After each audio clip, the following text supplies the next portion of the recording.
L'actualité locale et régionale en continu. Grand Lille TV, toute info. L'info qui avance avec vous en ce mardi 12 juillet. Et bonjour à toutes et à tous. Et merci d'être en notre compagnie pour tout savoir ensemble de l'actualité lilloise en images en 7 minutes. Avec tout d'abord les prévisions en météo et on espère un temps. On sait que tout de même cet après-midi, après quelques ondées. Et ce matin, les nuages seront encore menaçants. Mais on devrait quand même rester à l'abri des pluies. Parfois, de belles éclaircies de soleil sont attendues. Et les températures en baisse seulement. 20 degrés est attendu pour aujourd'hui. Une polémique à la une de cette édition entre la ville de Lille et les organisateurs du célèbre bal pop du 14 juillet dans le Vieux-Lille. À quelques heures maintenant de cette traditionnelle manifestation qui devait accueillir cette année la chanteuse Désirless pour sa 19e édition, la mairie a tout simplement décidé d'interdire le bal.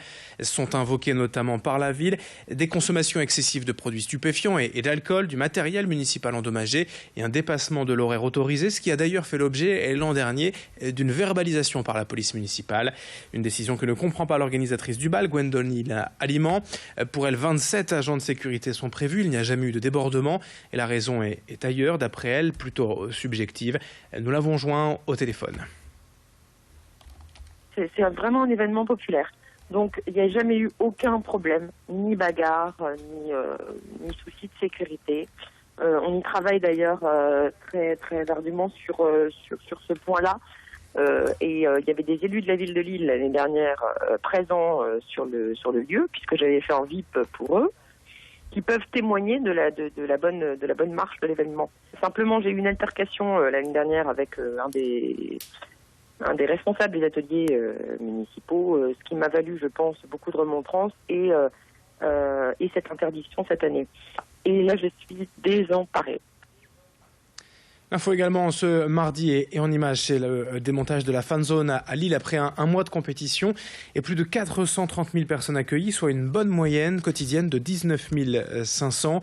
Le bilan est forcément positif car dans l'ensemble tout s'est bien passé, parfois quelques incidents sans gravité, mais on se souviendra surtout de ces belles images de joie, de communion entre supporters. Il faut maintenant démonter, vous le voyez, ces 13 000 mètres carrés d'installation ainsi que l'écran géant. Mobilisés depuis la fin du match France-Portugal, la finale dimanche soir, les équipes de démontage s'activent. Et d'ici une semaine, il ne devrait rester plus rien de la fan zone.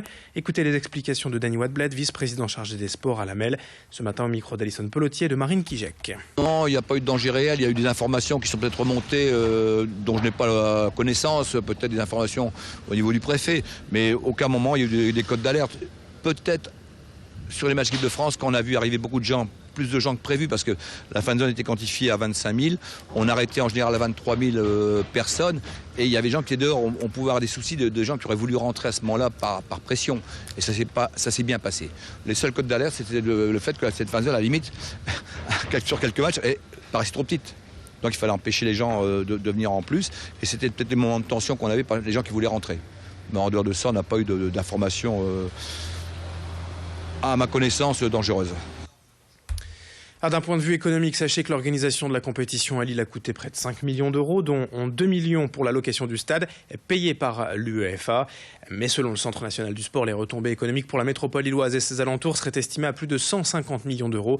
Le chiffre exact devrait être connu à la rentrée. Une autre actualité est plus légère aujourd'hui avec l'Orchestre national de Lille qui joue ce soir au stade Pierre-Mauroy. Un concert exceptionnel, 30 000 spectateurs attendus pour écouter Jean-Claude Casatsu, ses musiciens et 300 choristes. Au programme, la 9e symphonie de Beethoven, la Marseillaise de Berlioz. Sur scène, 350 artistes, donc les musiciens de l'ONL, les chanteurs du chœur régional Nord-Pas-de-Calais et du chœur Nicolas de Grigny de Reims, mais aussi 4 artistes lyriques. Tout ceci sous la direction du chef lillois Jean-Claude Casatsu. Ce matin, au stade Pierre-Mauroy avaient lieu les répétitions de ce show qui sera entièrement en filmé. L'heure était donc au réglage sonore dans cette enceinte qui offre une acoustique unique.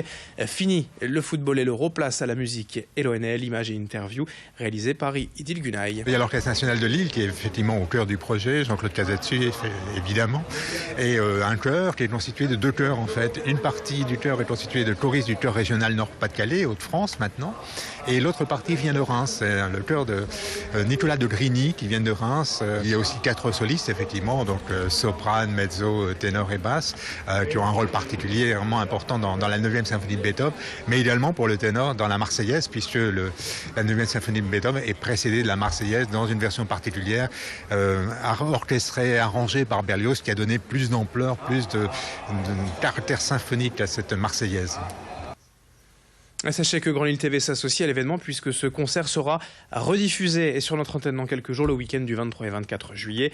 Et pour les amateurs de musique, nous vous offrons dès ce soir le concert des 40 ans de l'ONL au stade Pierre-Mauroy. C'était en juillet dernier et de nouveau sur Grand Lille TV, donc à partir de 21h. D'autres images encore pour évoquer l'exposition du Louvre-Lens consacrée actuellement à Charles Lebrun. L'un de ses tableaux est en cours de restauration au sein du musée. Intitulé Le Christ au Jardin des Oliviers, réalisé vers 1660, l'œuvre a été acquise par Louis XIV, puis elle est tombée peu à peu dans l'oubli. Ce n'est qu'en 2007 qu'elle a été retrouvée, salie et abîmée par le temps et les mauvaises conditions de conservation. 4 restaurateurs ont débuté leur travail le 6 juin dernier. Et après quoi, l'œuvre reprendra sa place au musée du Louvre à Paris, au sein de l'exposition permanente. L'atelier de restauration est ouvert au public. Les prochaines visites, c'est le 13, 25, 27 et 28 juillet. Explication au micro d'Idil Gunaï. Après le travail du support qui a duré une dizaine de jours, j'ai moi-même fait le nettoyage. Bien. Ensuite, chronologiquement, c'est important de le resituer tout de même.